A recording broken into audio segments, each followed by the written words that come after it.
Programme میں ایک بار پھر خوش آمدید. بات ہو رہی تھی ججز کے خطوط کے معاملے کے حوالے سے اور خاص طور پہ ملک کی معیشت ٹھیک کرنے میں S I A F C کا کلیدی کردار ہے.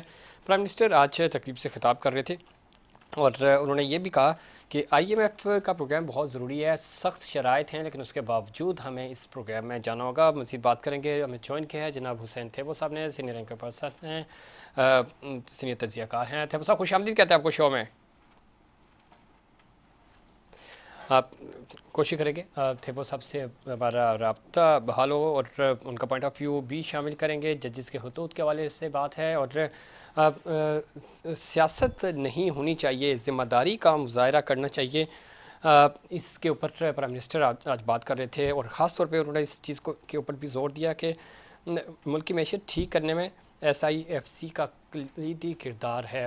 تھیبو صاحب نے جوائن کیا ہے, سینئر اینکر پرسن ہیں, سینئر تجزیہ کار ہیں. تھیبو صاحب خوش آمدید کہتے ہیں آپ کو شو میں.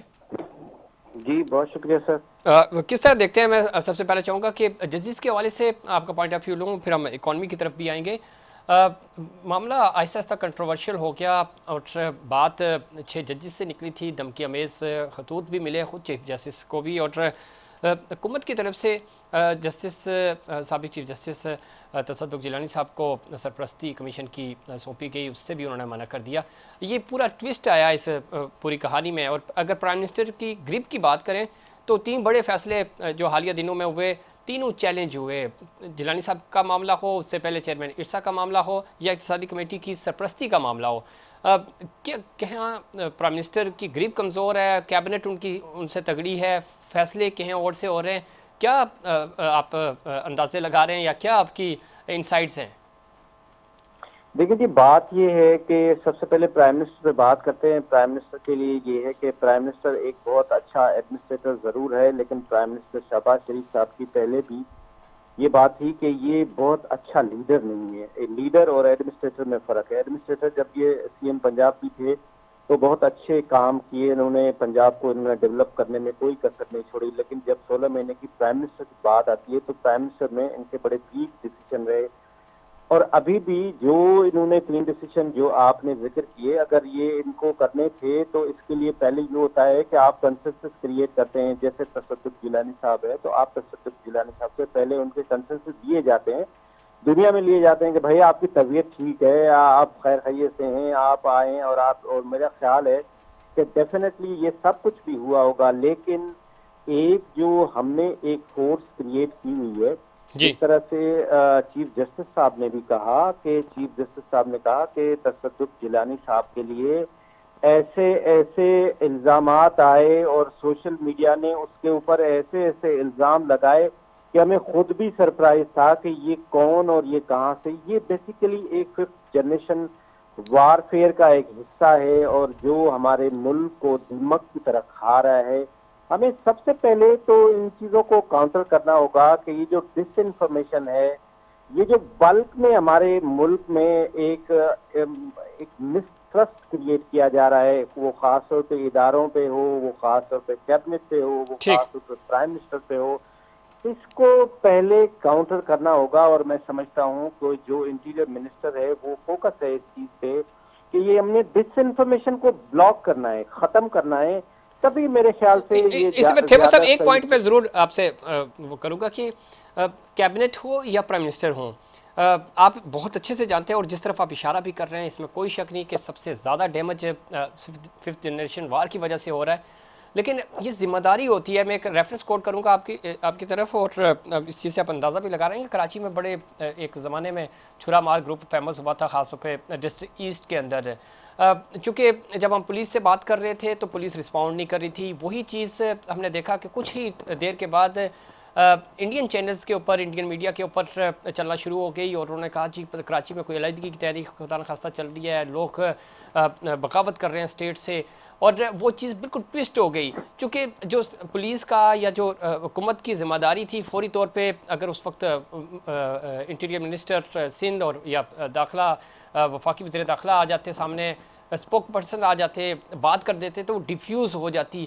یہاں پہ بھی کچھ چیزیں ہیں کہ ڈیلے ہو جاتا ہے. جب ڈیلے ہوتا ہے, کمیونیکیشن گیپ آتا ہے, تو افواہیں جنم لیتی ہیں. وہ افواہوں کا اس طرح کے جو لوگ ہیں, اس طرح کے نان ایکٹرز ہیں, وہ فائدہ اٹھاتے ہیں. تو آپ نہیں سمجھتے کہ کوئک رسپانس ہونا چاہیے, ایشو کوئی اٹھے اس کے اوپر حکومتی جو ترجمان ہے فوری طور پر رد عمل دیں تاکہ ڈیفیوز ہو معاملہ؟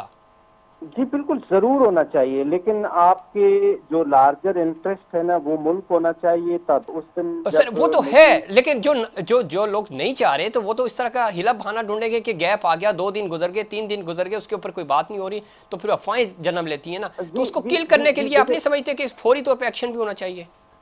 دیکھیں میں اسی پہ عرض کر رہا ہوں جی جی دیکھیں اگر آپ کے لارجر انٹرسٹ آپ کا ملک ہو نا, ابھی میں نے جو میری لاسٹ میٹنگ بھی ہوئی طارق صاحب سے, جی جی تو اس میں انہوں نے اسپوک پرسنس کی میٹنگ بلائی ہوئی تھی, اور اسپوک پرسنس کی میٹنگ میں جو زیادہ تر بات ہوئی نا جی وہ یہ ہوئی کہ پارٹی پالیسی کو کس طرح سے کاؤنٹر کرنا ہے, نہ کہ وہ پاکستان کی مفادات کے مفاد لیے. کو دیکھیں کیسے کاؤنٹر کرنا ہے ایگزیکٹلی. جی ہمیں جی جو سب سے زیادہ اس وقت خطرہ ہے وہ ہمارے اندرونی سے زیادہ ہمارے جو بیرونی دشمن ہیں, ہمیں ان کو بھی کاؤنٹر کرنا ہوگا. اور یہ پاکستان ہمارا ہے, اور یہ ہمیں سب کو سوچنا چاہیے, وہ چاہے اپوزیشن کا ہو وہ چاہے گورنمنٹ کا ہو. گورنمنٹ کی اگر بات کی جائے تو اتنی ویک پوائنٹ پہ ہے. ایک تو ان کے پاس کلیئر میجارٹی نہیں ہے, دوسری بات یہ ہے کہ ان کے جو الائز ہیں پاکستان پیپلز پارٹی ہے وہ حکومت میں نہیں ہے, تو وہ بڑے ہیپی پلے کر رہے ہیں. ٹھیک اور ہے, ان لیکن کو تھیبو لوگوں کے صاحب لیے جب لاسٹ پروگرام میں میری آپ سے بات ہوئی تھی تو اس دن آپ کی وفاقی وزیر اطلاعات سے ملاقات بھی ہوئی تھی, اور اس ملاقات کے فوری بعد ہی ترجمانوں کے ساتھ پرائم منسٹر کی میٹنگ ہوئی تھی کہ ہم نے کیسے نیریٹو کیسے بلڈ کرنا ہے, چیزوں کو کیسے ہائی لائٹ کرنا ہے. وہ چیز آج 2 ہفتے گزر گئے اور اس کے باوجود ایگزیکیوٹ نہیں ہو پا رہی. جو میرا بنیادی سا سوال یہی ہے کہ آپ فوری طور پہ آپ بیان کوٹ کریں گے, تو چونکہ ہم حکومت کا موقف دہرا رہے ہوتے ہیں, جب ہمارے پاس کوئی چیز آتی ہے ہم بتاتے ہیں کہ حکومت کا آفیشلی اسٹیٹمنٹ کے اوپر یا اس ایشو کے اوپر یہ موقف ہے, وہ موقف آنے میں بہت دیری ہو جاتی ہے. دیکھیں اس کی وجہ یہ ہے کہ بیسیکلی وہ جو ترجمان کی ٹیم ہے وہ اس وقت ان کی کوشش یہ ہے کہ ہم انڈیویجولز کو پرفارم ڈیفینڈ کریں. کریں. اب جی وہ زیادہ تر انڈیویجولز کو ڈیفینڈ کرنے میں لگے ہوئے ہیں, not institution, not like Pakistan. اچھا انڈیویجولز میں کون ہے؟ انڈیویجولز میں سب سے پہلے ان کے پاس ٹارگیٹ ہے کہ آپ مریم بی بی کو ڈیفینڈ کرنا ہے. ان کے لیے جو نیریٹو بنتے ہیں آپ نے ان کے لیے کاؤنٹر نیریٹو ٹھیک. بنانا ہے, اور ان کو افینسولی جا کے کھیلنا ہے, ناٹ ڈیفینسولی. تو وہ افینسولی اس میں کامیاب گئے ہیں. جو مریم صاحبہ کی جو کریڈیبلٹی کو جو ڈیمیج کرنے والے لوگ تھے اس میں بہت ساری کمی آئی ہے اس سے پہلے. لیکن جو آپ کی بات ہے کہ پاکستان کی اداروں کی انسٹیٹیوشنز کی اس طرح سے ہی ہو رہی ہے, خاص طور پہ سپریم کورٹ کی دیکھیں, تو اس کے لیے پاکستان پیپلز پارٹی چاہے وہ ایم کیو ایم کو بھی ابھی تک ریزرویشن ٹھیک. ہے کہ جی ہمیں منسٹریاں 3 چاہیے تھی, ہمیں سندھ میں تھیبو صاحب بالکل گورنر ٹھیک کہہ رہے چاہیے. ہیں. جو ٹیم مریم بی بی کے بیانیے کو یا ان کے ٹورڈز کو, ان کے وزٹس کو ہائپ دے رہی ہے, ٹرینڈ چلا رہی ہے, تو وہ عدلیہ کے ساتھ قانون کی بالادستی کے حوالے سے ٹرینڈ کیوں نہیں چلا سکتی؟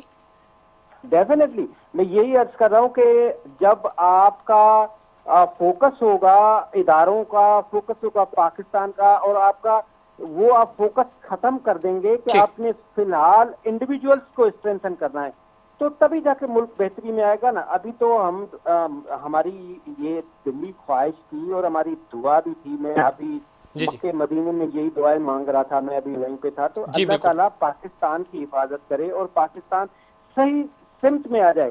لیکن ابھی تک وہ آپ کی بات یہ کہ ابھی تک ہم ٹریک پہ چڑھ ہی نہیں سکے ہیں کہ ایسے کوئی ڈیسیشن کریں جس سے کوئی یہ لگے کہ نئی گورنمنٹ آئی ہے اور انہوں نے یہ روڈ میپ بنایا ہے اور اس کے تحت چلیں گے. تو ابھی تک بالکل ٹوٹلی کنفیوز ہے, اور حکومت ابھی کنفیوژن کا شکار ہے. بہت شکریہ جناب حسین تھیبو صاحب پروگرام میں وقت دینے کے لیے. ناظرین پروگرام کا وقت ختم ہوا. مجھے اور انسائٹ پاکستان کی پوری ٹیم کو دیجیے اجازت. اللہ نگہبان.